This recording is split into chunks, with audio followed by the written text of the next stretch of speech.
오케이.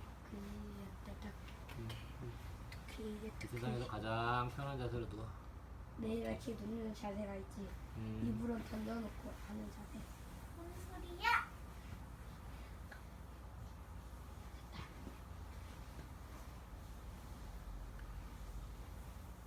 호동왕자를 사랑한 낭낭공주. 고구려 1세기.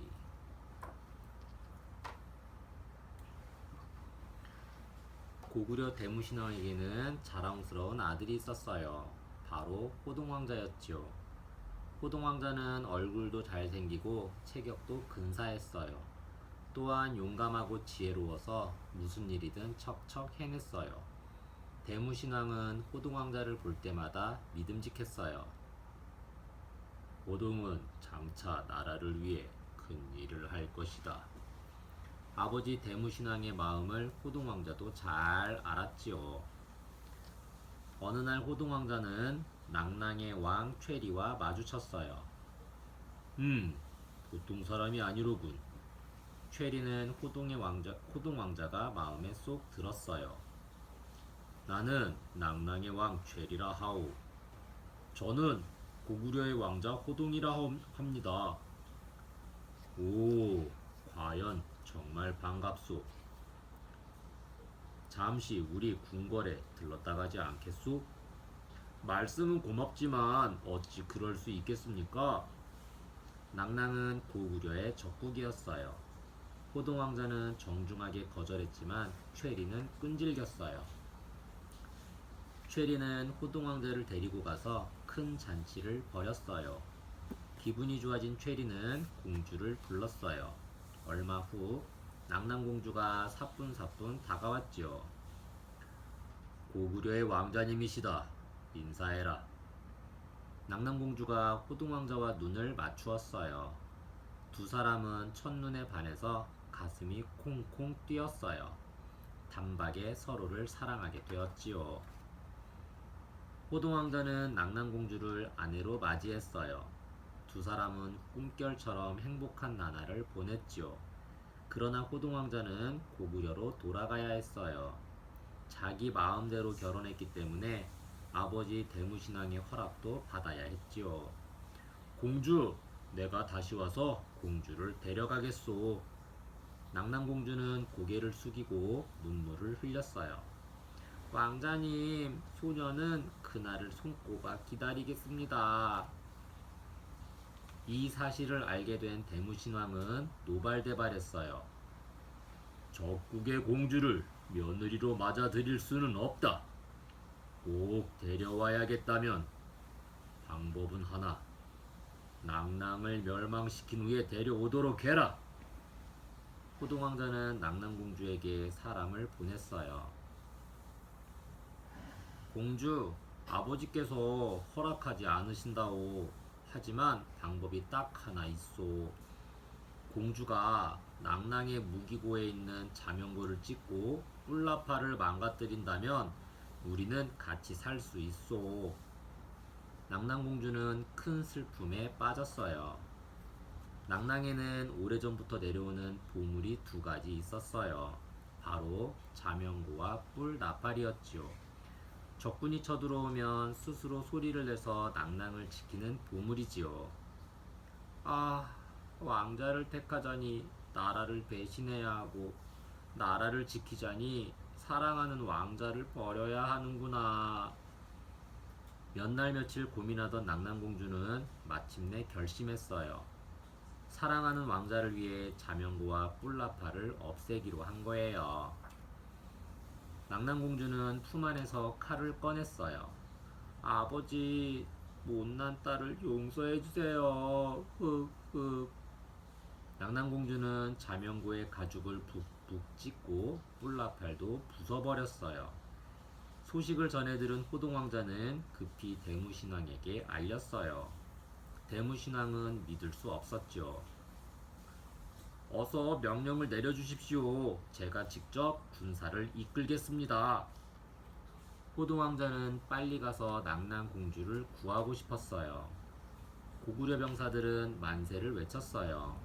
낭랑과 싸울 때마다 자명고와 뿔라팔 때문에 번번이 어려움을 겪었지만 이제 두려울 것이 없었거든요. 대무신앙이 앞에 나서서 소리쳤어요. 낭랑을 공격한다! 군사들이 궁궐이 떠나갈 듯 환호성을 질렀어요. 호동왕자도 칼을 높이 들고 앞장섰죠. 공주, 내가 구하러 가겠소. 낭랑의 궁궐은 발칵 뒤집혔어요. 적군이다! 고구려 군대가 쳐들어왔다! 신하들이 허둥지둥 달려가 왕에게 알렸어요.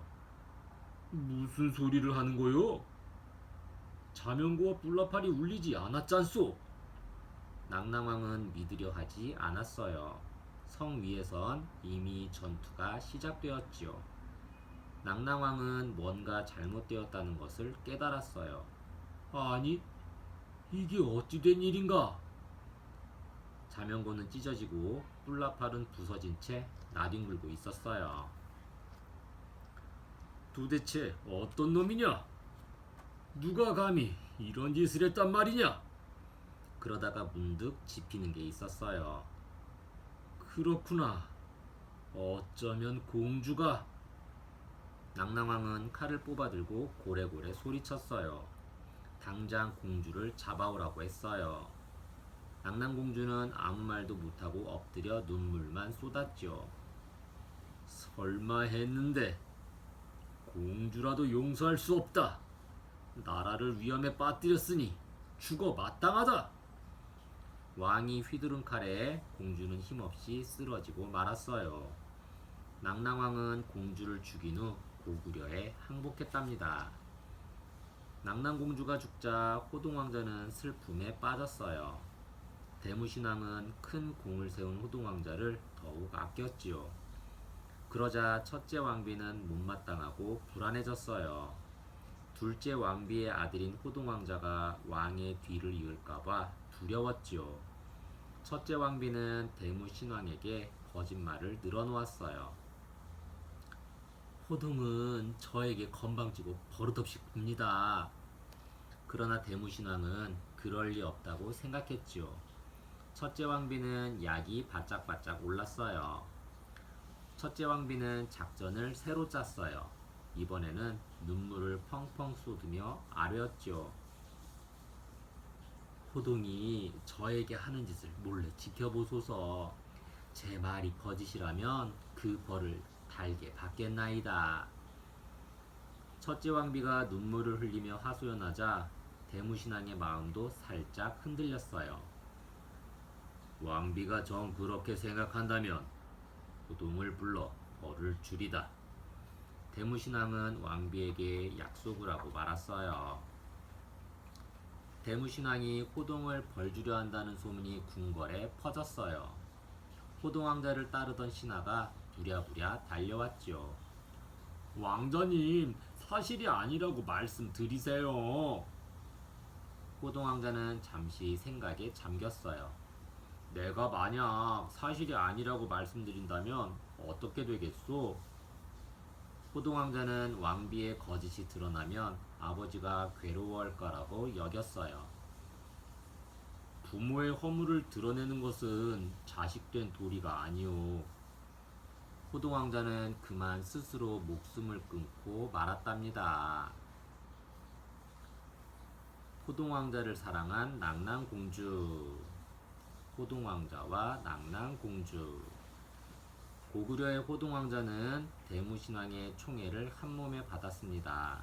어느 날 옥저를 여행하던 호동왕자는 낭랑왕 최리를 만나 융숭한 대접을 받습니다. 그뿐만 아니라 최리는 자신의 딸인 낭랑공주를 소개해 주었습니다. 두 사람은 만나자마자 사랑에 빠져 혼인하게 됩니다. 한편 대무신왕은 둘의 혼인을 인정할 수 없다면서 호동왕자에게 낭랑을 멸망시킨 후에 낭랑공주를 데려오라고 했습니다. 호동왕자는 낭랑공주에게 사람을 보내 적이 쳐들어오면 저절로 울려서 적들의 공격에 대비하게 하는 자명고와 뿔라팔을 부수라고 했습니다. 호동왕자를 진심으로 사랑한 낭랑공주는 자명고를 찍고 뿔라팔을 부쉈습니다.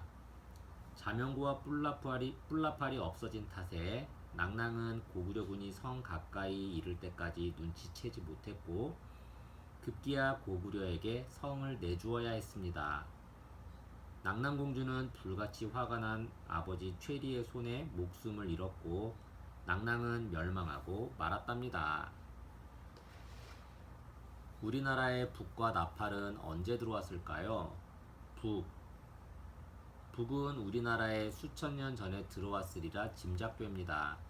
주로 전쟁터에서 사용됐지만 음악 분야에서도 큰 역할을 했습니다. 여러 기록에 따르면 사만 시대에는 춤과 노래를 즐길 때마다 북을 사용했다고 합니다. 이를 증명하듯 고구려 안악 제3호분의 주악도에도 북이 그려져 있습니다. 백제 음악에도 북이 사용되었는데 백제 금동 대학로의 5 악사 가운데 북을 치는 듯한 모습이 있어 그러한 사실을 증명해 줍니다. 나팔. 고구려 고분 벽화에 등장하는 뿔나팔 부는 사람의 모습을 보면 삼국시대에 이미 나팔이 사용되었음을 알 수 있습니다. 나팔은 적의 침입이나 비상사태를 알릴 때, 군사를 모으거나 해산을 명령할 때 소리와 높낮이와 길이를 달리해 사용했습니다.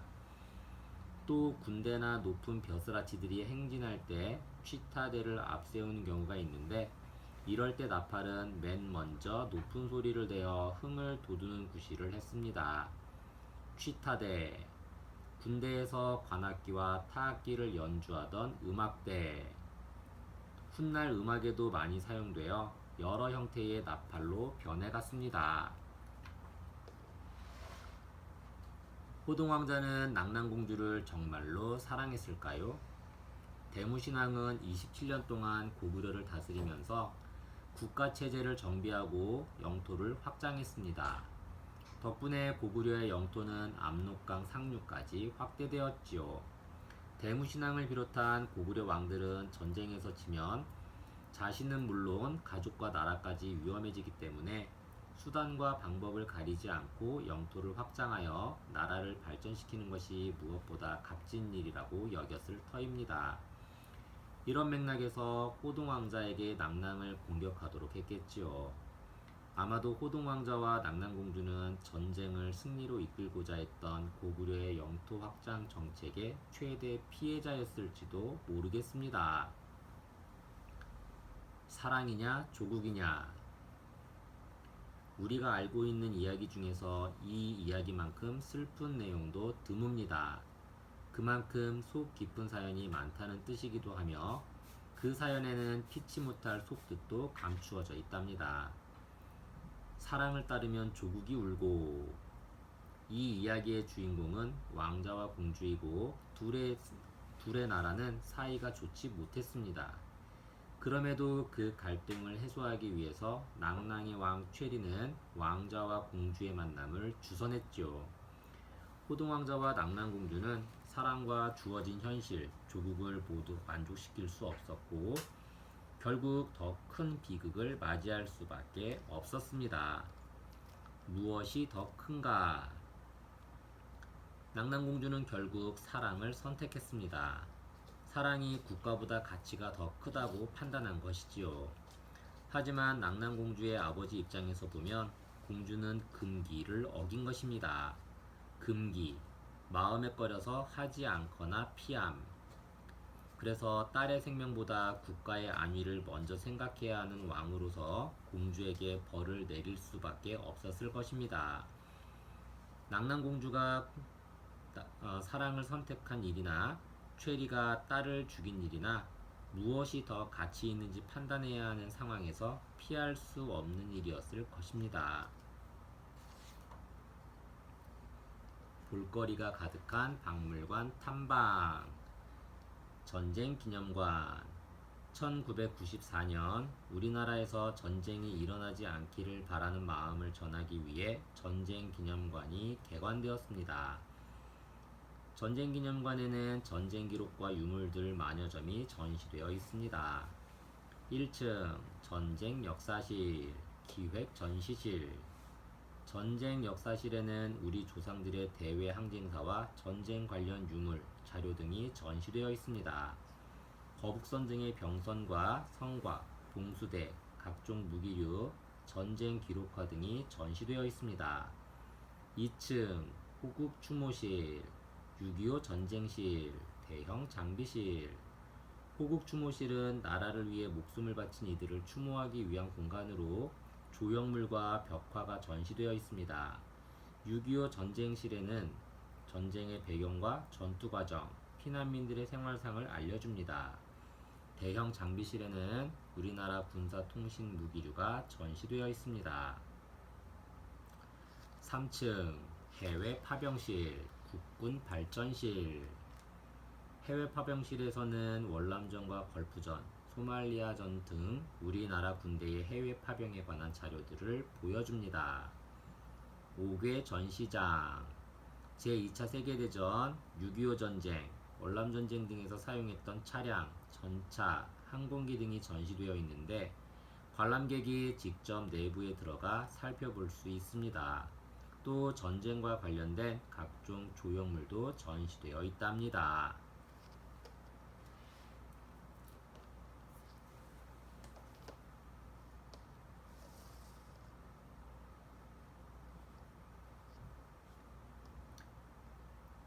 수출무더 호공의 집을 차지한 석탈해. 신라 1세기.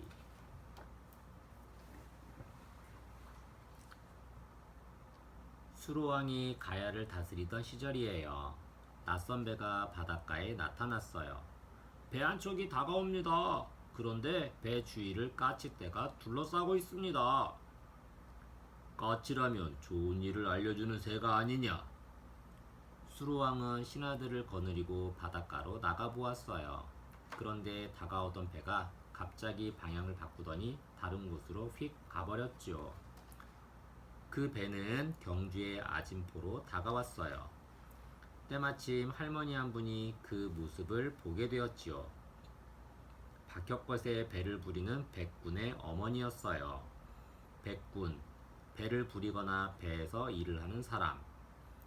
참 이상한 일이야. 웬 까치들이 저렇게 모여 있을까? 할머니는 고개를 갸우뚱했죠. 물새도 아닌 까치가 바위 하나 없는 바다 가운데 모여 있으니까요. 할머니는 궁금해서 배가 가까이 올 때까지 지켜보았어요. 드디어 배가 도착했어요. 그때까지도 까치들은 여전히 배 위에 몰려 있었지요. 배 안을 들여다보니 괴짝이 눈에 띄었어요. 길이가 6m에 너비가 4m나 되는 아주 큰 괴짝이었지요. 할머니는 우선 배를 끌어다 나무 숲 아래에 메어두었어요. 그러나 이게 좋은 일인지 나쁜 일인지 알 수가 없었지요. 할머니는 단정히 꿇어앉아 하늘에 기도를 올렸어요. 기도를 끝낸 할머니는 조심스럽게 괴짝을 열었어요. 그 안에는 단정하게 생긴 사내 아이가 있었죠. 그뿐 아니라 7가지 보물과 하인들도 같이 있었어요. 사내 아이는 매우 귀한 집 자식 같았어요. 할머니는 사내 아이에게 공손히 물었어요. 어디서 오신 누구입니까? 아이는 아무 말도 하지 않았지요. 할머니는 아이를 집으로 데려가 정성껏 보살펴 주었어요. 일주일이 지나자 아이가 입을 열었어요. 나는 용성국 사람이요. 용왕은 용성국 28명의 용왕이 사는 나라. 용왕은 사람의 배를 빌려 태어나서 6살이 되면 왕의 자리에 올라 백성들을 다스린다오. 내 아버지는 함달파 왕이고 어머니는 정려국의 공주라오. 할머니가 짐작한 대로 무척 귀한 아이였어요. 우리 부모님은 자식이 없었소. 7년 동안 정성스레 기도를 올려서 마침내 아이를 갖게 되었소. 그런데 어머니가 알을 낳자 아버지는 깜짝 놀랐다오. 할머니도 눈을 동그랗게 떴어요. 그 알에서 태어난 아이가 바로 나라오. 아버지는 괴짝에 나를 넣어 바다에 띄우면서 말씀하셨소. 7가지 보물과 하인들을 함께 실어보내니 네 인연이 닿는 곳에 가서 나라를 세우고 집안을 이루어라. 배가 바다 멀리 나가자 붉은 용이 나타나서 지켜주어 이곳까지 오게 된 거라고 했어요. 이 아이가 바로 석탈해랍니다. 괴짝을 열고 알에서 벗어났다는 뜻이에요. 탈에는 하인 둘을 거느리고 집을 나섰어요. 토암산에 올라가서 돌을 모아 집을 만들었죠. 우선 임시로 있을 때를 마련한 거예요. 일주일 후에 탈에는 살 곳을 찾아냈어요. 저기 초승달처럼 생긴 산봉우리가 보이느냐? 저곳이 바로 내가 살 곳이다. 하인들은 어리둥절했죠. 탈에는 급히 산을 내려왔어요. 탈에는 초승달처럼 생긴 산봉우리를 찾아갔어요.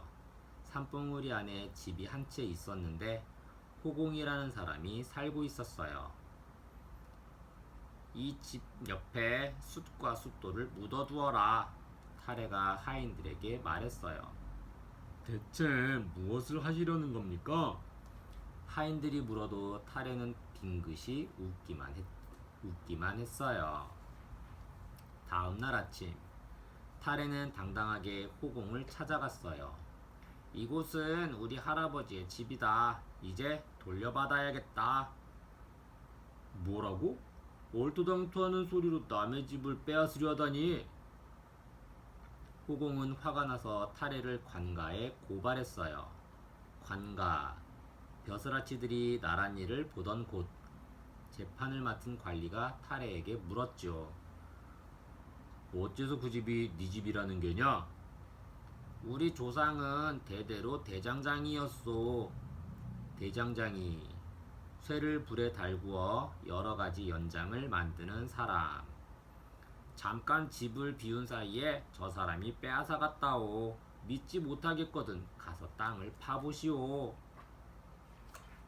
과연 땅을 파보니 숯과 숫돌이 나왔어요. 관리는 집을 탈에에게 주라고 판결을 내렸어요. 호공은 탈에의 꾀에 넘어가 꼼짝없이 집을 빼앗기고 말았어요. 남해왕이 이 소식을 들었어요. 지혜가 뛰어난 아이로구나. 내 사위로 삼아야겠다. 왕은 탈에를 자기의 딸과 혼인시켰지요. 어느 날 탈에가 토암산에서 내려오는데 목이 말랐어요. 하인이 가까스로 맑은 샘물을 찾아냈어요. 나도 목이 타네. 내가 먼저 마셔야지. 하인이 바가지에 입을 대자 바가지가 입에 딱 붙어서 떨어지지 않는 거예요. 하인은 할 수 없이 바가지를 입에 붙인 채 돌아왔어요. 이놈, 감히 네가 먼저 입에 물을 댔단 말이냐? 용서해 주십시오. 다시는 그러지 않겠습니다. 그러자 입술에 붙어있던 바가지가 저절로 떨어졌어요. 그 후로는 아무도 탈에를 속이지 못했대요.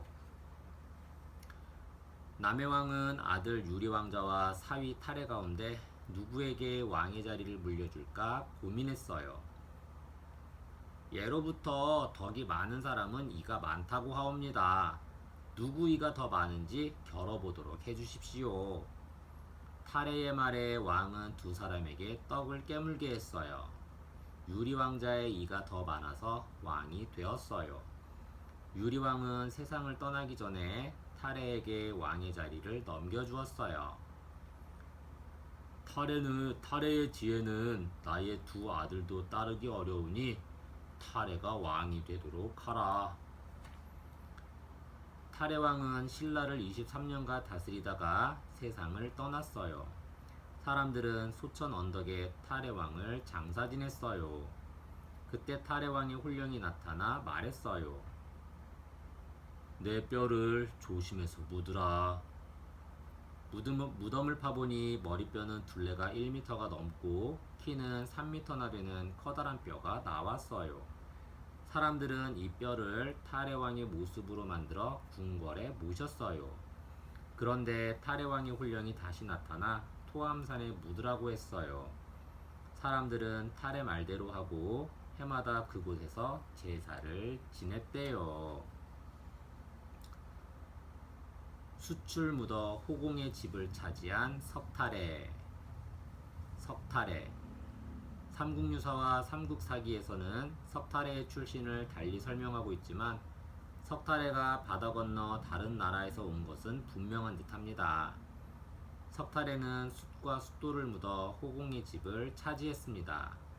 이 이야기를 들은 남해왕은 석탈해를 지혜로운 사람이라고 생각하여 사위로 맞아들였답니다. 신라의 자리를 잡게 된 석탈해는 남해왕의 신임을 얻어 대보라는 높은 지위에 올라 정치에 참여하게 됩니다. 훗날 남해왕은 사위인 석탈해와 아들인 유리왕자 중 한 사람에게 왕의 자리를 물려주고자 했습니다. 그러자 석탈해는 유리왕자에게 왕의 자리를 양보하기 위해 입금, 이자국을 겨루어 왕이 될 사람을 정하자고 했습니다.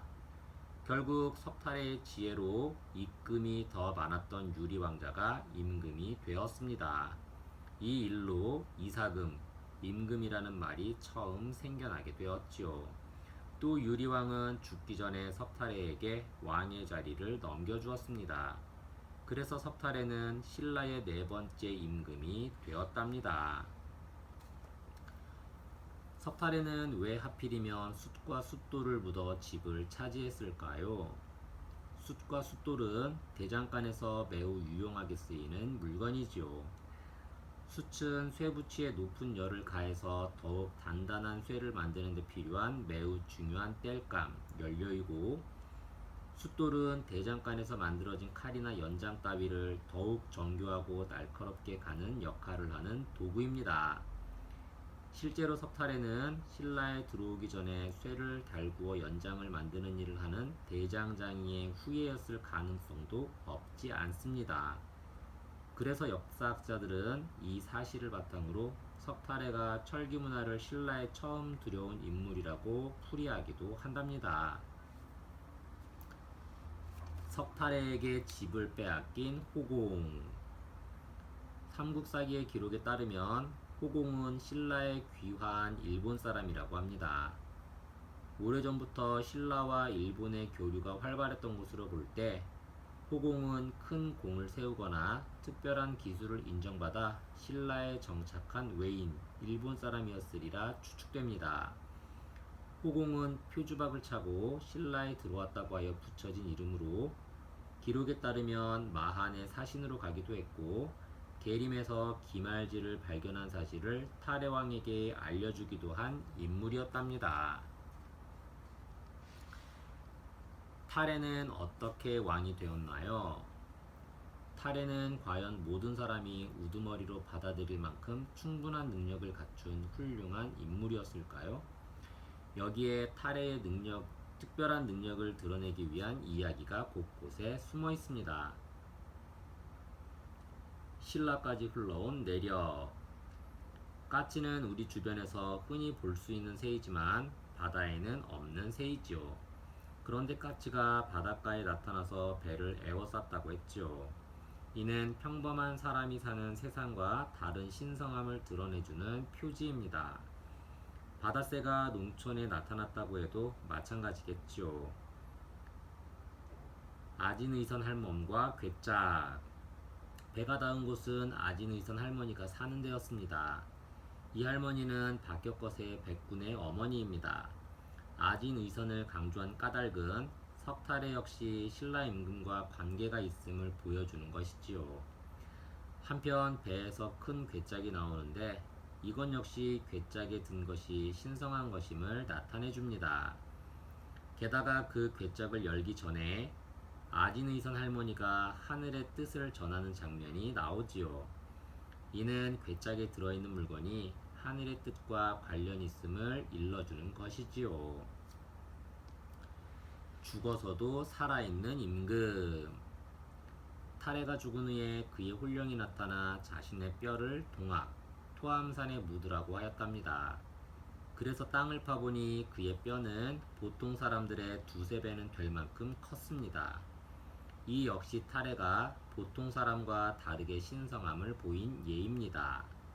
그러나 그보다 더 중요한 것은 그가 남긴 뼈가 동학을 지키는 신이 되어 영원히 남았다는 점입니다. 옛날 사람들은 타레가 나라를 지키는 신이 되면서 결국 영원한 나라님으로 살아남은 것이라 여겼답니다. 지도와 함께하는 유적지 여행. 석타레가 도착한 아진포는 어디일까요? 현재 경상북도 경주시 양남면 나아리 앞바다로 짐작됩니다. 삼국사기에 진안 아진포 어구에 이르렀다고 되어 있고 삼국유사에 계림동 하사지촌 아진포라 쓰여 있으며 신증 동국 여지승남에도 아진포라 하여 유어비가 있기도 합니다. 또 석타레가 자신이 살만한 곳을 살펴보러 간 토암산 역시 아진포 뒤에 있습니다. 석타레 탄강 유허비. 석타레가 신라로 들어온 것을 기념하여 세운 비석입니다. 조선시대 헌종이 경주 양남면 나아리의 석타레 탄강지에 하마비와 땅을 하사하였습니다. 그러자 석시 문중에서 유허비와 비각을 세웠고 지금까지 보존하고 있습니다. 토암산. 경주시 동쪽을 둘러싸고 있는 토암산은 동학으로도 불립니다. 석타레는 토암산에 올라 자신이 살 집을 고르고 죽은 뒤 자신의 뼈를 동학에 묻어달라고 하였습니다. 이렇듯 석타레와 인연이 깊은 토암산은 계룡산, 지리산, 태백산, 부악산, 지금의 팔공산과 같은 5악 중 하나로 꼽힙니다. 토암산에서는 문무왕랑이 있는 간포 앞바다가 내려다 보이며 동쪽에는 석굴암이 자리 잡고 있습니다. 또 불국사도 토암산 자락에 있어 예부터 불교의 성지로 여겨집니다. 기원전 2333년 단군왕검이 고조선 세움. 기원전 57년 박혁거세가 신라 세움. 기원 4년 신라 제2대 남해왕 왕위 오름. 24년 신라 제3대 유리왕 왕위 오름. 42년 김수로가 금관가야 세움. 57년 신라 제4대왕 석타레왕 왕위 오름. 65년 신라 김알지 태어남.